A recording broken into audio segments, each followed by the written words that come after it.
بسم الله الرحمن الرحيم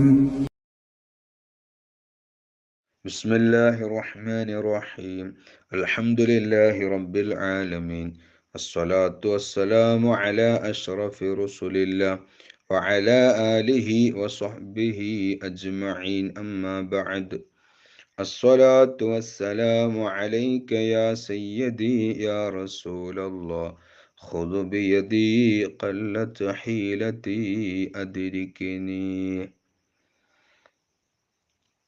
ബുർദയുടെ ആമുഖത്തെക്കുറിച്ച് നമ്മൾ പ്രതിപാദിച്ചു. ഇന്ന് പറയുന്നത് ബുർദയുടെ ഘടനയെക്കുറിച്ചും എങ്ങനെയാണ് ബുർദ ചൊല്ലേണ്ടത് എന്നതിനെ സംബന്ധിച്ചുമാണ് പറയുന്നത്. ബുർദയുടെ ഘടന എന്ന് പറയുമ്പോൾ ഔദ്യോഗികമായി 160 വരികളാണ്. എന്ന് പറഞ്ഞാൽ ഇമാം ബൂസൂരി റളിയല്ലാഹു അൻഹു എഴുതി ഉണ്ടാക്കിയത് 160 വരികളാണെന്നാണ്.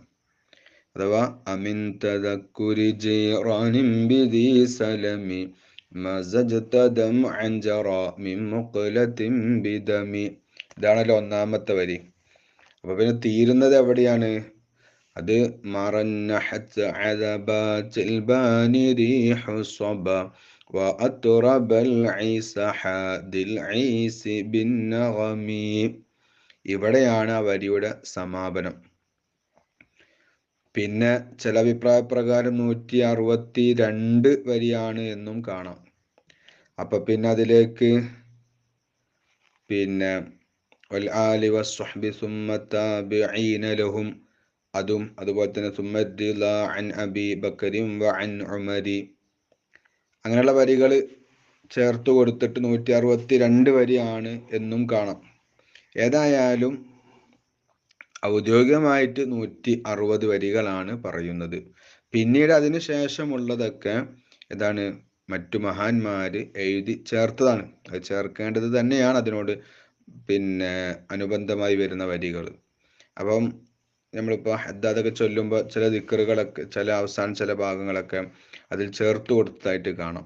അതുകൊണ്ട് തെറ്റൊന്നുമില്ല, അതിനും ഫലം കിട്ടും. അത് മഹാന്മാർ അവർ ചേർത്ത് കൊടുക്കേണ്ടതാണെന്ന് അവർക്ക് ഉത്തമ ബോധമുള്ളത് കൊണ്ട് അതും കൂടെ ചേർക്കേണ്ടതാണ് എന്ന് മനസ്സിലാക്കിയിട്ട് ചേർത്ത് കൊടുത്തതാണെന്ന് മാത്രം. അപ്പൊ ഏതായാലും 160 വരികളാണ് ബുർദയിലെ ഔദ്യോഗികമായി നമ്മൾ ഇൻഷാ അല്ലാഹ് അത് പൂർണ്ണമായി നമ്മൾ പറയും. അപ്പൊ 160 വരികളാണ് അതിൻ്റെ ഔദ്യോഗികമായിട്ട് ഉള്ളത്.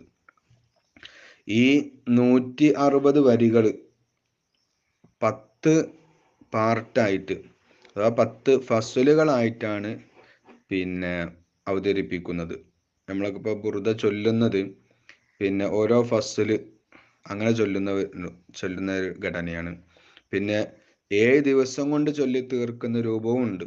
അതാകുമ്പോൾ കുറച്ച് തോനെ ചൊല്ലാണ്ടാവും. 7 ദിവസം കൊണ്ട് ചൊല്ലി തീർക്കുന്ന രൂപം.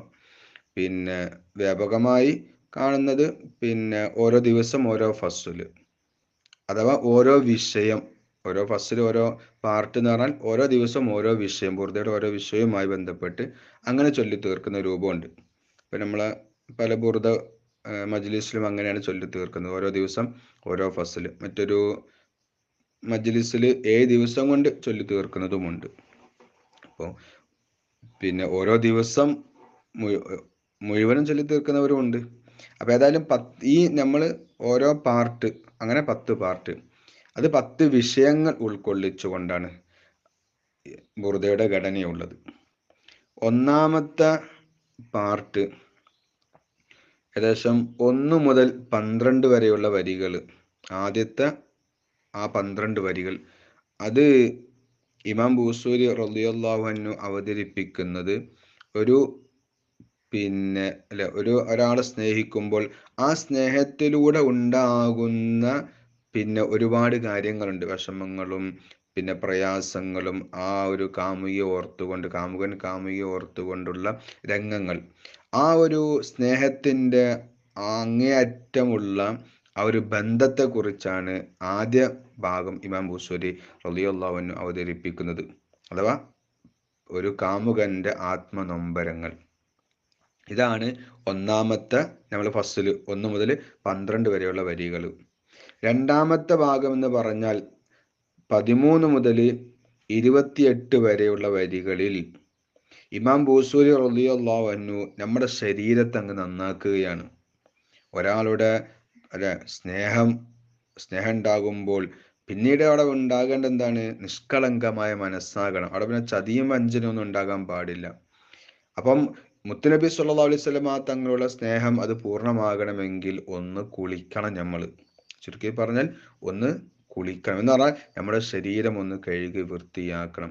അപ്പൊ മനുഷ്യനെ തെറ്റുകുറ്റങ്ങളിൽ നിന്ന് ഒന്ന് ക്ലിയർ ചെയ്യുകയാണ് പിന്നെ ഇമാം ബൂസൂരി റളിയല്ലാഹു അൻഹു രണ്ടാമത്തെ ഭാഗത്തിലൂടെ ചെയ്യുന്നത്. ഇനി മൂന്നാമത്തെ ഭാഗം അഥവാ 29 മുതൽ 58 വരെ, അത് കുറച്ച് ദീർഘമുള്ള പിന്നെ ഭാഗമാണ്. ബുർദയിലെ ഏറ്റവും തോനെ ദീർഘമുള്ള ഒരു ഭാഗം ഒന്ന് ഈ മൂന്നാമത്തെ ഭാഗവും പിന്നെ അതുപോലെ 8ാമത്തെ ഒരു ഭാഗവുമാണ്. അത് കാരണം അല്ല, അവിടെ 29 വരി മുതൽ 58 വരികളുണ്ട്. ഈ ഭാഗത്ത് ഇമാം ബൂസൂരി റളിയല്ലാഹു അൻഹു അവതരിപ്പിക്കുന്നത് മുത്തുനബി സല്ലല്ലാഹു അലൈഹി വസല്ലമ തങ്ങളെ കുറിച്ചും തങ്ങളുടെ മഹത്വങ്ങളെ കുറിച്ചും അതുപോലെ തങ്ങളുടെ മദ്ഹുകൾ, തങ്ങളെങ്ങനെ അല്ലെ വാരി പുകഴ്ത്തുകയാണ്, തങ്ങളെങ്ങനെ പാടി പറയുകയാണ്. എന്തൊക്കെയാണ് തങ്ങളുടെ മദ്ഹുകൾ, എന്തൊക്കെയാണ് മഹത്വങ്ങൾ, അതാണ് ഇമാം ബൂസൂരി റളിയല്ലാഹു അൻഹു മൂന്നാമത്തെ പാർട്ടിൽ അവതരിപ്പിക്കുന്നത്. ഇനി നാലാമത്തെ പാർട്ടിലേക്ക് വരുമ്പോൾ അഥവാ 59 മുതൽ 71 വരെയുള്ള വരികളിൽ മുത്തുനബി സല്ലല്ലാഹു അലൈഹി വസല്ലമ തങ്ങളുടെ തിരുപ്പിറവിയെക്കുറിച്ച് അഥവാ ആ ജനന സമയത്തുണ്ടായ മഹാ അത്ഭുതങ്ങളെക്കുറിച്ച്, മഹാപ്രതിഭാസങ്ങളെക്കുറിച്ചുള്ള വളരെ മനോഹരമായ വിശദീകരണമാണ് നാലാമത്തെ ഭാഗത്തിൽ ഇമാം ബൂസൂരി റളിയല്ലാഹു അൻഹു അവതരിപ്പിക്കുന്നത്. അടുത്ത 5ാമത്തെ പാർട്ടിലേക്ക് വരുമ്പോൾ അഥവാ 72 മുതൽ 87 വരെയുള്ള വരികളിൽ മുത്തുനബി സല്ലല്ലാഹു അലൈഹി വസല്ലമ തങ്ങളുടെ മുഅ്ജിസത്തുകൾ അഥവാ അമാനുഷിക സംഭവങ്ങൾ, മുത്തുനബി സല്ലല്ലാഹു അലൈഹി വസല്ലമ തങ്ങളുടെ ജീവിതത്തിലുണ്ടായ വലിയ വലിയ അത്ഭുതങ്ങൾ, മറ്റു പലരും മുട്ടുമടക്കിയ അത്ഭുതങ്ങൾ, അള്ളാഹു നൽകിയ അത്ഭുതങ്ങൾ, പ്രബോധന വീതിയിലേക്ക് ഇറങ്ങുമ്പോൾ പ്രവാചകന്മാർക്ക് പിന്നെ അവർക്ക് മറ്റുള്ളവരുടെ മുമ്പിൽ പിടിച്ചു നിൽക്കാനും പ്രവാചകനാണെന്ന് ബോധ്യപ്പെടുത്തി കൊടുക്കാനും അള്ളാഹു തആല ചില കഴിവുകൾ കൊടുക്കും. അതാണ് മുഅ്ജിസത്ത്. ആ മുഅ്ജിസത്തുകളെ കുറിച്ചുള്ള മനോഹരമായ വിവരണമാണ് 5ാമത്തെ പാർട്ടിൽ നടത്തുന്നത്.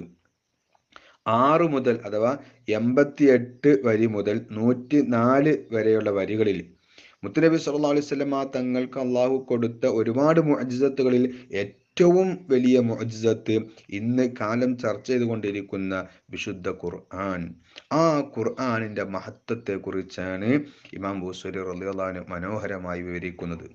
ഇനി 7ാമത്തെ പാർട്ടിലേക്ക് വരുമ്പോൾ അഥവാ 105 വരി മുതൽ 117 വരെയുള്ള വരികളിൽ ഹബീബ് മുത്തുനബി സല്ലല്ലാഹു അലൈഹി വസല്ലമ തങ്ങൾ അള്ളാഹുവിനെ കാണാൻ പോയ ഇസ്രാ മിഅ്റാജ് യാത്രയുടെ മനോഹരത, ആ ഒരു സംഭവ ബഹുലമായ വിഷയങ്ങളാണ് ആ കുറഞ്ഞ വരികളിലൂടെ ഇമാം ബൂസൂരി റളിയല്ലാഹു അൻഹു നമുക്ക് വിവരിച്ചു തരുന്നത്.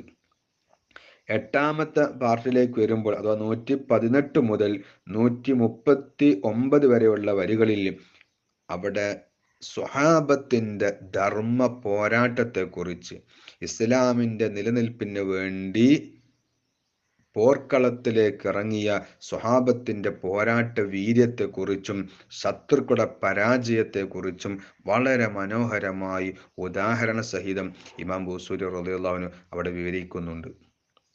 ഇനി 9ാമത്തെ പാർട്ട് അഥവാ 140 മുതൽ 151 വരെയുള്ള വരികളിൽ ഹബീബ് മുത്തുനബി സല്ലല്ലാഹു അലൈഹി വസല്ലം തങ്ങളെ കുറിച്ചൊക്കെ പറഞ്ഞല്ലോ. ഇനി തങ്ങളോട് അങ്ങ് എന്താക്കുകയാണ്, തേടുകയാണ് തങ്ങളെ.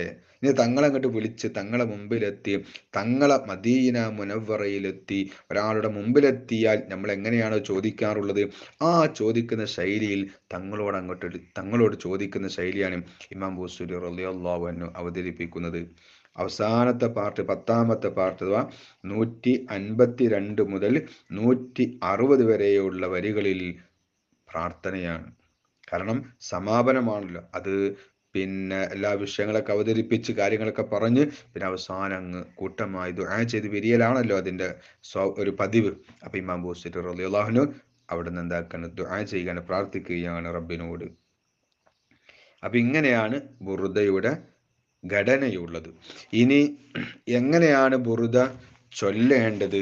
മഹാന്മാർ പറയുന്നത്, ബുറുദ നമ്മളൊക്കെ ചൊല്ലുന്നവരാണ്. അപ്പം ചൊല്ലുന്നതിൻ്റെ പൂർണ്ണമായ ഫലം നമുക്ക് ലഭിക്കണമെങ്കിൽ പിന്നെ ബുറുദ കൊണ്ടുള്ള പൂർണ്ണമായ ഫലം നമുക്ക് കിട്ടണം. അത് പഠനത്തിലാണെങ്കിലും ചൊല്ലല്ല ഒക്കെ ആണെങ്കിലും ആ ഒരു പൂർണ്ണമായ ഫലം കിട്ടണമെങ്കിൽ മഹാന്മാർ ചില നിബന്ധനകൾ പറയുന്നുണ്ട്. ഒന്ന്, ബുറുദ ചൊല്ലുന്ന സമയത്ത്, ബുറുദ പഠിക്കുന്ന സമയത്തൊക്കെ നമ്മൾ ചെയ്യേണ്ടത്, ഒന്ന് വുളു ഉണ്ടാകുക. അത് ഏത് നല്ല കാര്യത്തിനും വുളുവോടുകൂടെ നിർവഹിക്കുക. അതുപോലെ തന്നെ രണ്ടാമത്തത് ഖിബിലയെ പരിഗണിക്കുക. ഖിബിലൊക്കെ തിരിഞ്ഞ്, അപ്പം അള്ളാഹു ബഹുമാനിച്ച വസ്തുക്കൾ നമ്മൾ ബഹുമാനിക്കാം, അതിനൊന്ന് പരിഗണിക്കുക. 3, പരമാവധി എന്നല്ല തെറ്റില്ലാതെ പാരായണം ചെയ്യാൻ ശ്രമിക്കുക. നമ്മൾ ഇപ്പോൾ തുടക്കത്തിലൊക്കെ ആകുമ്പോൾ ചിലപ്പോൾ തെറ്റ് വരും. പിന്നെ സ്വാഭാവികം നമ്മൾ ചൊല്ലി ചൊല്ലി ചൊല്ലി ശീലിച്ച് ഫസ്റ്റ് തന്നെ ഇപ്പോൾ തെറ്റില്ലാതെ ചൊല്ലാന്ന് പറഞ്ഞപ്പോൾ നമ്മളെ കൊണ്ട് കഴിയൂല. എന്നാലും ആ ചൊല്ലുന്നത് ഓരോ ചൊല്ലലിലേക്ക് കടക്കുമ്പോഴും ഓരോ ഭാഗത്തേക്ക് നമ്മൾ വരുന്ന സമയത്ത് എന്താകുക, പരമാവധി തെറ്റില്ലാതെ തെറ്റ് തിരുത്തി ചൊല്ലുന്ന ഒരു ശീലം. അപ്പോൾ തെറ്റില്ലാതെ ചൊല്ലി ശീലിക്കുക, തെറ്റില്ലാതെ പാരായണം ചെയ്യുക. 4-മത്തത് അർത്ഥം അറിഞ്ഞ് പാരായണം ചെയ്യുക. അത് ഏത് വിശുദ്ധ ഖുർആനാണെങ്കിലും നമ്മൾ പഠിക്കണം, അതിൻ്റെ അർത്ഥം കൂടെ പഠിക്കണം. എന്തിനാണ് അർത്ഥം പഠിക്കുന്നത് എന്ന് പറയുന്നത്? ആ സമയത്താണ് വിശുദ്ധ ഖുർആൻ ഓതാൻ നമുക്കൊന്നും കൂടെ ഒരു ഉത്സാഹം ഉണ്ടാകുക. അപ്പോഴാണ് ഖുർആൻ എന്താണ് ഈ ഖുർആനിൽ പറയുന്നത് എന്നുള്ള ആ ഒരു ചിന്തയും, ചില സമയത്തൊക്കെ നമുക്ക് സന്തോഷവും, ചില സമയത്തൊക്കെ ചില ആയത്തുകൾ ഓതുമ്പോൾ സങ്കടവും വരുന്നത്, നമ്മുടെ മനസ്സിന് മാറ്റം വരുന്നത് എപ്പോഴാണ്? അർത്ഥമറിഞ്ഞ് ചൊല്ലുമ്പോഴാണ്. അപ്പോൾ ബുറുദയുടെ ആ ഒരു ആനന്ദം, എന്താണ് ഇതിൻ്റെ അർത്ഥം എന്ന് ചൊല്ലുമ്പോൾ, അത് മനസ്സിലാക്കി ചൊല്ലുമ്പോൾ, അപ്പം നമുക്ക് ഒരു പ്രത്യേകമായ ഒരു ആവേശമാണ്. ചില പാട്ടുകളൊക്കെ അല്ലേ, ഇപ്പോൾ ഈ ഉറുദു പാട്ടുകളൊക്കെ ഉണ്ടാവും. അപ്പോൾ ആ ഉറുദു പാട്ടുകൾ കേട്ട് നമ്മൾ പോയാൽ അങ്ങനെ കേട്ടുപോകും. അതേസമയത്ത് അതിൻ്റെ താഴെ എന്താക്കും, അതിൻ്റെ അർത്ഥം അങ്ങനെ എഴുതി കൊടുക്കും. ആ അർത്ഥം മനസ്സിലാക്കിയിട്ട് നമ്മൾ കേൾക്കുമ്പോഴോ വീണ്ടും നമുക്കത് കേൾക്കാൻ തോന്നും. പഠിച്ചോ, ഇതിൻ്റെ അർത്ഥം ഇതാണല്ലേ, ഓ എന്തൊരു രസമാണ് ആ വരി എന്ന് നമ്മുടെ മനസ്സിലേക്ക് വരും. അപ്പം എന്നതുപോലെ ബുറുദ ചൊല്ലു ഏത് സംഭവമാണെങ്കിലും, ഇപ്പം നിസ്കാരത്തിലെ ദിക്റുകളാണെങ്കിലും വിശുദ്ധ ഖുർആനാണെങ്കിലും, അത് അർത്ഥം അറിഞ്ഞ് അല്ലാഹുമ്മ ഗഫിർലി, പടച്ചോനെ നീ എനിക്ക് പുറത്തു തരണം, അപ്പം പുറത്തു തരിക എന്നതാണ് ആ പദത്തിൻ്റെ അർത്ഥം എന്ന് പറഞ്ഞ് അത് ഉൾക്കൊണ്ട് ചെല്ലുമ്പോഴാണ് നമ്മൾക്ക് അപ്പം എൻ്റെ പാപം പൊറുപ്പിക്കുകയാണ് ഞാൻ ചെയ്യുന്നത് എന്നുള്ള ബോധം ഉണ്ടാകുക. മറ്റേ നമ്മളിങ്ങനെ ചൊല്ലുന്നു, എന്താ ചൊല്ലുന്നത് നമുക്കൊരു പിടുത്തമില്ല. അപ്പം അതിൻ്റെ എഫക്റ്റും കുറയും.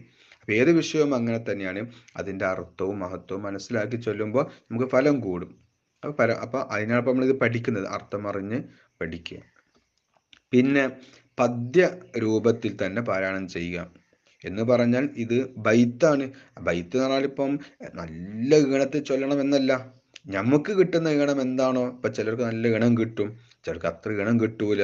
ഇപ്പം നമ്മൾ ഉസ്താദ് നമുക്ക് ചൊല്ലിത്തരുന്ന ഉസ്താദ് മാഷാ അല്ലാഹ്, അല്ലാഹു തആല ബർക്കത്ത് ചെയ്യട്ടെ, നല്ല ഈണത്തിലാണ് നമുക്ക് ചൊല്ലിത്തരുന്നത്. അപ്പം അത് കേട്ട് ഇങ്ങനെ ചൊല്ലിയാൽ മതി. അപ്പം നമ്മൾ എന്താ കഴിക്കണം, ആ നമ്മൾ ചൊല്ലുന്നത് അതൊരു ബൈത്തായിട്ട് അമിൻ തദക്കുരി ജിറാനിൻ ബിദി സലമി മസജ്ത ദംഅൻ ജറ മിൻ മുഖ്ലത്തിൻ ബിദമി, അതൊരു ബൈത്തായിട്ടാണ് ചൊല്ലിയാൽ മതി. അത് തന്നെ നല്ല രീതിയിൽ നല്ല ഗണത്തിലും ചൊല്ലാൻ കഴിയുന്നവർ ആ ഗണത്തിലും ശൈലിയും ചൊല്ലുക. പിന്നെ എങ്ങനെ ചൊല്ലരുത്? അമിൻ തദക്കുരി ജിറാനിൻ ബിദി സലമി, അതൊരു ബൈത്തല്ലല്ലോ, അപ്പം അങ്ങനെ ചൊല്ലരുത് എന്നാണ് അതിൻ്റെ ചുരുക്കം. 6-മത്തത് മനഃപ്പാടമാക്കുക. മാഷാ അല്ലാഹ്, ബുറുദയുടെ ഫലത്തിന് പരമാവധി മനഃപ്പാടമാക്കിയിട്ട് അത് ചൊല്ലുക. കാരണം മനഃപ്പാടമാക്കുമ്പോൾ തന്നെ കുറേ പ്രാവശ്യം നമ്മൾ ആവർത്തിച്ച് ചൊല്ലുമല്ലോ. അങ്ങനെ 7-മത്തത് ബുറുദയുടെ ഇടയിൽ ഹബീബ് മുത്തുനബി സല്ലല്ലാഹു അലൈഹി വസല്ലം തങ്ങളുടെ പേരിൽ സ്വലാത്ത് ചൊല്ലുക. അത് ചൊല്ലേണ്ടത് ഇമാം ബൂസൂരി റളിയല്ലാഹു അൻഹു ചൊല്ലിയ സ്വലാത്ത് ഏതാണോ ആ സ്വലാത്ത് തന്നെ ചൊല്ലണം. അത് ഓരോ വരികൾക്കിടയിലും അങ്ങനെ ചൊല്ലണം എന്നാണ്. കാരണം ഒരാൾ ബുറുദ ചൊല്ലി എന്നിട്ട് മുത്തനബി സല്ലല്ലാഹു അലൈഹി വസല്ലം തങ്ങളെ സ്വപ്നം കണ്ടില്ല. അപ്പം എന്നിപ്പോൾ പരാതി പറഞ്ഞപ്പോൾ നിങ്ങൾ എങ്ങനെ സ്വലാത്ത് ചൊല്ലി വെച്ച്, ഞാനിങ്ങനെ 2-3 വരി ചൊല്ലും എന്നിട്ട് സ്വലാത്ത് ചൊല്ലും. അത് പോരാ, ഓരോ വരി ചൊല്ലി സ്വലാത്ത്, ഒരു വരി ചൊല്ല മൗലാ ചൊല്ല, ഒരു വരി ചൊല്ല മൗലാ ചൊല്ല, അങ്ങനെ ചൊല്ലണം എന്നാണ് മഹാന്മാർ പഠിപ്പിച്ചത്. അപ്പോൾ ഓരോ വരികൾക്കിടയിലും എന്ത് ചൊല്ലുക? മൗലായ സ്വല്ലി വസല്ലിം ദായിമൻ അബദ അലാ ഹബീബിക ഖൈറിൽ ഖൽഖി കുല്ലിഹിമി, ഈ വരി ചൊല്ലാൻ. കാരണം ഇതിന് വല്ലാത്തൊരു മഹത്വമുണ്ട്. ഈ വരി ചൊല്ലാൻ, ഈ വരി ബുറുദയിൽ കൊണ്ടുവന്നതിന് വല്ലാത്തൊരു മഹത്വമുണ്ട്. കാരണം ഫമബ്ലഉൽ ഇൽമി ഫീഹി അന്നഹു ബശറുൻ എന്ന് ഇമാം ബൂസരി തങ്ങൾ എഴുതി. എന്നിട്ട് അതിന്റെ ശേഷം തങ്ങൾക്ക് കിട്ടുന്നില്ല. അപ്പൊ മുത്തുനബി സല്ലല്ലാഹു അലൈഹി വസല്ലമ തങ്ങൾ ഉറക്കത്തിൽ സ്വപ്നത്തിൽ വന്നിട്ട് പറഞ്ഞു കൊടുത്തു, വ അന്നഹു ഖൈറു ഖൽഖില്ലാഹി കുല്ലിഹിമി, എഴുതി കൊടുത്തു അവിടെ ഫമബ്ലഉൽ ഇൽമി ഫീഹി അന്നഹു ബശർ. മുത്തുനബി സല്ലല്ലാഹു അലൈഹി വസല്ലമ തങ്ങൾ പറഞ്ഞ് അവിടെ നിന്നു. നമ്മുടെ അറിവനുസരിച്ച് തങ്ങളെക്കുറിച്ച് പറയുകയാണെങ്കിൽ അന്നഹു ബഷറുൻ, തങ്ങൾ മലക്കും ജിന്നും ഒന്നുമല്ല, ഒരു മനുഷ്യനാണ് എന്ന് പറയാം. ഇനിയിപ്പോൾ എന്താ പറയുക? നല്ലൊരു ഭർത്താവാണെന്നോ? ഒതുക്കാൻ പറ്റൂലല്ലോ. അല്ലെ നല്ലൊരു പിതാവാണെന്നോ, നല്ലൊരു നേതാവാണ്, എന്താ ഇപ്പൊ പറയാ? അവിടെ ഒന്ന് പറഞ്ഞാൽ ആ ഒന്നിൽ ചുരുങ്ങും. അപ്പൊ അവിടെ എന്താ ഇനി പറയേണ്ടതെന്ന് കിട്ടാതെ വന്നപ്പോൾ മുത്തുനബി സല്ലല്ലാഹു അലൈഹി വസല്ലമ തങ്ങൾ വന്നിട്ട് പറഞ്ഞു കൊടുത്തു, വ അന്നഹു, തങ്ങളെ ഇമാം ബുസ്രി തങ്ങൾ എഴുതിക്കോളി, വ അന്നഹു, നിങ്ങൾ ചിന്തിച്ചു നോക്കി, മുത്തുനബി അങ്ങനെ ഇടപെട്ടിട്ട് പറഞ്ഞു കൊടുക്കാണ്, വ അന്നഹു ഖൈറു ഖൽഖില്ലാഹി കുല്ലിഹിമി. ഇമാം ബുസ്രി തങ്ങളെ നിങ്ങൾ ഇനി എഴുതേണ്ട എന്താ അറിയോ? ആ മുത്തുനബി സല്ലല്ലാഹു അലൈഹി വസല്ലമ തങ്ങൾ സൃഷ്ടികളിൽ വെച്ച്, അള്ളാഹുവിന്റെ സൃഷ്ടികളിൽ വെച്ച് ഏറ്റവും ഖൈറായവരാണ്, ഏറ്റവും മഹത്വമുള്ളവരാണ്. എന്നാ പിന്നെ സൃഷ്ടികളിൽ വെച്ച് എല്ലാ നിലക്കും എല്ലാ വിഷയത്തിലും തങ്ങൾ എന്താണ് ഉന്നതിയിലെത്തിയവരാണ്. പിന്നെ അവിടെ എല്ലാം പെട്ടല്ലോ. അപ്പൊ ഈ ഒരു വരിയിൽ നിന്നാണ് ഇമാം ബൂസരി തങ്ങൾ ഏതുണ്ടാക്കുന്നത്?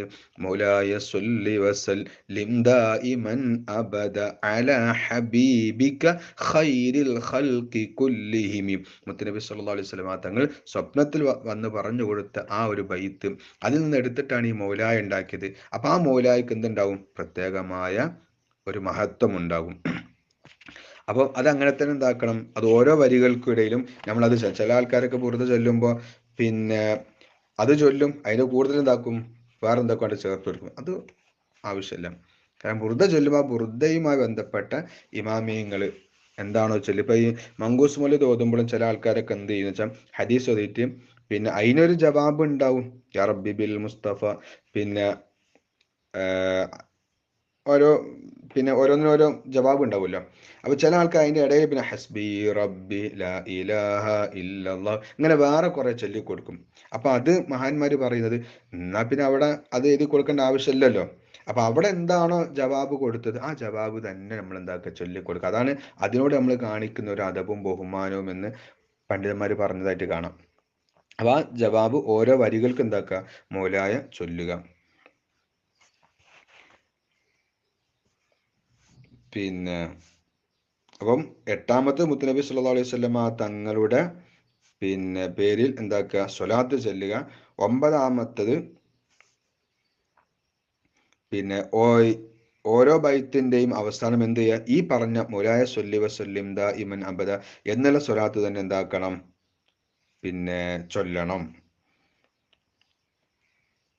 അപ്പൊ എട്ടാമത്തത് ബുർദയുടെ ഇടയിൽ മുത്തുനബി സല്ലല്ലാഹു അലൈഹി വസല്ലം തങ്ങളുടെ പേരിൽ സ്വലാത്ത് ചൊല്ലുക. ഒമ്പതാമത് ഓരോ ബൈത്തിന്റെയും അവസാനം ഈ സ്വലാത്ത് ചൊല്ലുക. അതാണ് 8 സ്വലാത്ത് ചൊല്ലുക എന്നുള്ളതാണ്. ഒമ്പതാമത്തത് ഓരോ ബൈത്തിന്റെയും ശേഷം നമ്മൾ ഈ പറഞ്ഞ മൗലായ സ്വല്ലി വസല്ലിം ദായിമൻ അബദ അലാ ഹബീബിക ഖൈരിൽ ഖൽഖി കുല്ലിഹിം എന്ന സ്വലാത്ത് തന്നെ എന്താക്കണം, ചൊല്ലണം.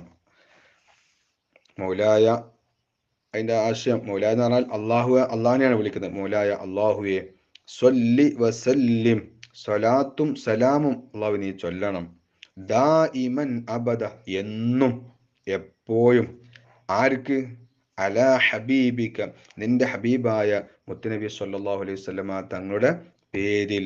ഏതാണ് ആ മുത്തുനബി സല്ലല്ലാഹു അലൈഹി വസല്ലമ തങ്ങൾ? ഖൈരിൽ ഖൽഖി കുല്ലിഹിം, എല്ലാ സൃഷ്ടികളെക്കാളും അത്യുത്തമരായ മുത്തുനബി സല്ലല്ലാഹു അലൈഹി വസല്ലമ തങ്ങളുടെ മേൽ അല്ലാഹുവേ എന്നും എപ്പോഴും നിന്റെ സ്വലാത്തും സലാമും ഉണ്ടാകണം അല്ലാഹ് എന്നാണ് ആ വരിയുടെ ആശയം. അപ്പൊ ആ സ്വലാത്ത് തന്നെ ചൊല്ലുക ഇൻഷാ അല്ലാഹ്. അപ്പൊ നമ്മൾ ബുർദയുടെ ഘടനയും പറഞ്ഞു, എങ്ങനെയാണ് ബുർദ ചൊല്ലേണ്ടതെന്നും പറഞ്ഞു. ഇനി ഇൻഷാ അല്ലാഹ് അള്ളാഹുവിന്റെ തൗഫീഖോടുകൂടെ നാളെ മുതൽ ഇൻഷാ അല്ലാഹ് പരിശുദ്ധമായ ബുർദയുടെ ഒന്നാമത്തെ വരിയിലേക്ക് നമുക്ക് പ്രവേശിക്കാം. അള്ളാഹു തൗഫീഖ് നൽകി അനുഗ്രഹിക്കുമാറാകട്ടെ. ആമീൻ യാ റബ്ബൽ ആലമീൻ. الحمد لله